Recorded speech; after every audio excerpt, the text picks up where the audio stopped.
శ్రీ గురుభ్యో నమః. హరి ఓం. అందరికీ నమస్కారం. మహాత్రిపుర సుందరి, ఇది అమ్మవారి 8 అక్షరాల నామం. ఇది 234వ నామం.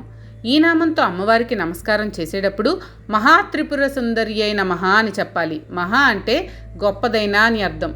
త్రిపుర సుందరి అంటే త్రిపుర సుందరి అని అర్థం.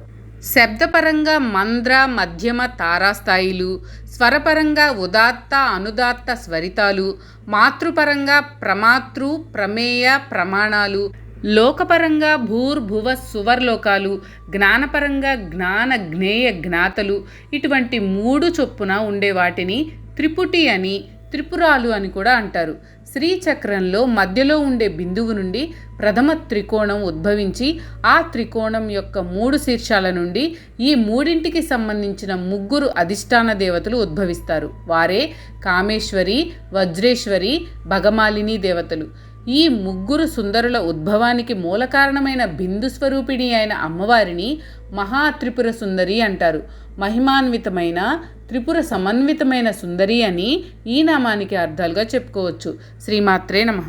మీకు కనుక ఈ వీడియో నచ్చినట్లయితే లైక్ చేయండి. అలాగే మీ ఫ్యామిలీ అండ్ ఫ్రెండ్స్కి షేర్ చేయండి. ఛానల్లో కొత్త నోటిఫికేషన్స్ కోసం సబ్స్క్రైబ్ చేయండి. అలాగే పక్కనే ఉన్న బెల్ ఐకాన్ని ట్యాప్ చేయండి.